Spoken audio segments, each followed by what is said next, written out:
Hello friends, welcome to Creative Medicine. In this lecture, we will learn about. Hello friends, let us now learn some important points about the vitamin thiamine or vitamin B1.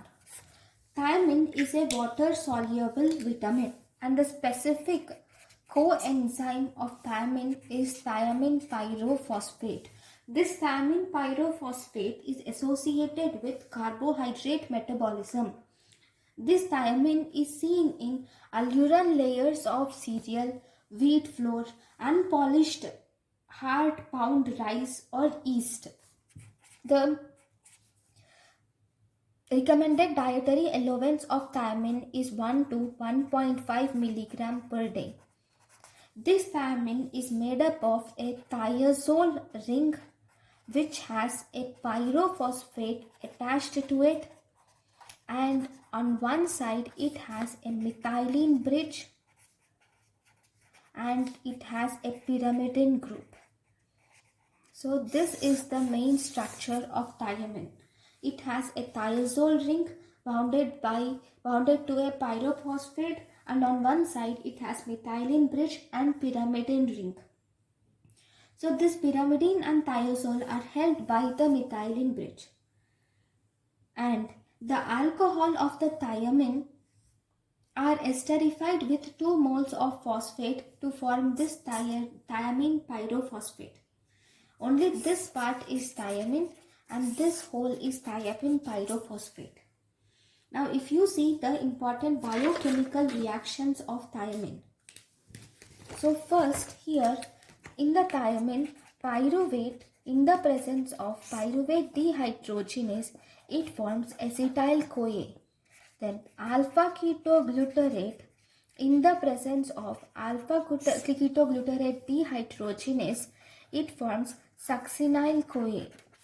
Then ribose 5-phosphate combines with xylulose 5-phosphate and it results in the formation of glyceraldehyde 3-phosphate and pseudoheptulose 7-phosphate. So this occurs in the presence of transketolase enzyme, and for transmission of nerve impulse thiamine is necessary, and valine, leucine, isoleucine, all these gets converted to keto acids in the presence of thiamine. So if you see all these enzymes, we require pyrophosphates, TPP. Okay, if you put the enzyme here, pyruvate gets converted to acetyl-CoA in the presence of pyruvate dehydrogenase. Alpha ketoglutarate gets converted to succinyl-CoA in the presence of alpha ketoglutarate dehydrogenase. Then ribose 5-phosphate combines with xylulose 5-phosphate in the presence of transketolase and gives rise to glyceraldehyde 3-phosphate and pseudoheptulose 7-phosphate and valine, isoleucine and leucine in the presence of branched chain keto acid dehydrogenase. It gives rise to keto acids. Right? Now, if the RDA is less than 0.3 milligram per per 1000 kilocalories per day, then we call it as deficiency. The recommended dietary allowance, it is 1 to 1.5 milligrams per day. That is nothing but 0.5 milligrams per 1000 kilocalories, assuming that we around take 2000 kilocalories per day minimum. So obviously it will be around 1 to 1.5. Right? Now if you see RDA in children will be 0.7 to 1.2 milligram per day. Okay, now this RDA is increased in pregnancy, and in lactation and old age RDA is increased to 2 milligrams per day. So even though if you do not remember this RDA, at least you should remember that if it is less than 0.3 milligram per 1000 kilocalories per day, then it will result in deficiency of thiamine. So what happens if there is deficiency of thiamine? So what is the problem? So deficiency of thiamine occurs mainly due to the poor dietary intake, and even alcohol interferes with or inhibits the absorption of thiamine and also synthesis of thiamine pyrophosphate. So absorption is inhibited by alcohol and dietary causes. Both these will result in this thiamine deficiency. Now, what are the risk groups of thiamine deficiency? It is seen most commonly in cancer, in hyperemesis gravidarum because of increased vomiting. Obviously, the thiamine which is taken is not absorbed. In bariatric bypass surgery because of absence of or decreased stomach surface area, so this can cause thiamine deficiency. Chronic diuretic therapy where there is increased urinary loss, and also maternal thiamine deficiency results in infantile beriberi in breastfed infants. Okay, now if there is infantile beriberi, then the baby suffers from sleeplessness, restlessness, vomiting and convulsions. Okay, now what about the clinical features of beriberi? The clinical features are earlier the patients have anorexia, and later there will be non-specific symptoms like irritability, decreased short-term memory, decreased short-term memory, all these are seen. But what is important is if there is chronic thiamine deficiency or prolonged thiamine deficiency, it results in two types of beriberi. It is called as beriberi, and this results in wet beriberi and dry beriberi. Remember one thing, wet is edema, that is cardiac symptoms, CVS symptoms. Here you see because it is wet, watery, so edema is present.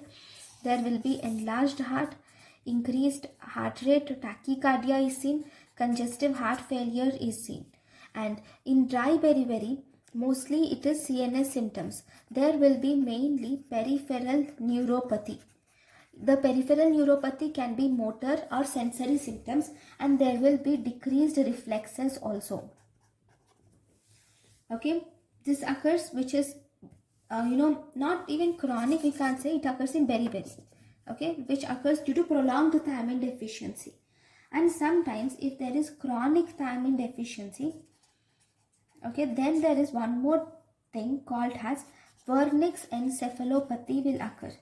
In this Vernix Encephalopathy, there will be symptoms of eye, that is ophthalmoplegia is present, and there is horizontal nystagmus. Ophthalmoplegia plus horizontal nystagmus is seen, and also there will be cerebellar issues. There will be cerebellar ataxia as the symptom which you see in Vernix encephalopathy. If this Vernix encephalopathy, if this is combined with loss of memory also, because of loss of memory, the patient tries to confabulate things. Like he will have memory about one event and this third event, but he forgets to have memory in between things. Okay, so he creates false memories. That is, confabulations are seen, and also psychosis. If Vernix encephalopathy, along with Vernix encephalopathy, if the patient has loss of memory, confabulations and psychosis, then we call it as Vernix-Korsakoff syndrome. See, this you should remember, okay? See, Vernix encephalopathy is only this. In Vernix encephalopathy, we have eye issues and cerebellar issues, like we have ophthalmoplegia and horizontal nystagmus are seen. And cerebellar ataxia is seen in Vernix encephalopathy. If this Vernix encephalopathy is combined with loss of memory, confabulations and psychosis, then we call it as Korsakoff syndrome. So in Vernix encephalopathy, we will not have this loss of memory, confabulations and psychosis. right? So this is about the beriberi. So after beriberi, how are you going to diagnose this thiamine deficiency? For the diagnosis of this thiamine deficiency, we will have to find out the or measure the functional enzyme assay should be done for transketolase. Transketolase is the for functioning of this transketolase, thiamine pyrophosphate is necessary. So we can find out this functional enzyme assay of transketolase should be done. This is done first. You should measure this enzyme. First measure this enzyme, and then you will have to give thiamine pyrophosphate to the patient. Then again measure this enzyme. Measure the activity of this enzyme. See, first there will be less, and after the second time, after giving thiamine pyrophosphate, if there is more than 25% stimulation of enzyme, then you can tell that there is deficiency of thiamine pyrophosphate. So here what are we going to do? First we are going to do functional enzyme assay of thiamine transketolase. That means we will first measure the transketolase activity, enzyme activity, and then you will add thiamine pyrophosphate, and then again measure the transketolase enzyme activity. If there is more than 25% increase in stimulation of enzyme, then you can tell that there is deficiency of thiamine pyrophosphate. That means there is deficiency of thiamine. Or you can directly measure the thiamine pyrophosphate with the help of high performance liquid chromatography. We can either measure the thiamine or phosphorylated esters of thiamine in the serum, this in the presence of high performance liquid chromatography. Then how are you going to treat it? For the treatment for acute thiamine deficiency, if it is acute, then you will give 100 milligrams per day of thiamine is given IV for 7 days. Followed by we give 10 milligrams per day of thiamine is given orally until complete recovery. For serious and ophthalmological symptoms, it improves in 24 hours. But the psychosis which occurs due to this thiamine is actually permanent psychosis, or it may persist for several months. Right. So this is about the diagnosis of thiamine, the thiamine deficiency. Very good. Then we have something called as toxicity. In the toxicity, if whenever we give high doses of thiamine, this high doses of thiamine will result in anaphylaxis. It will cause anaphylactic reactions. Then we have thiamine antagonists. These names are important. The thiamine antagonists, if you see, in this we have one pyrithiamine, oxythiamine.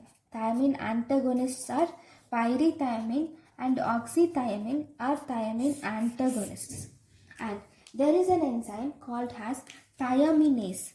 Okay, this thiaminase is normally present in seafoods. Okay, this thiaminase which is present in seafoods, if we ingest the seafoods, this thiaminase will break down the enzyme thiamine to pyrimidine and thiazole. It will break down the thiamine to pyrimidine and thiazole, and thus resulting in thiamine deficiency. Right now, so this is about the enzyme thiamine. Thank you guys for watching my about the vitamin thiamine or vitamin B1. Thank you guys for watching my lecture. In the next class, we will learn about riboflavin. Thank you. Thank you, and thank you for watching.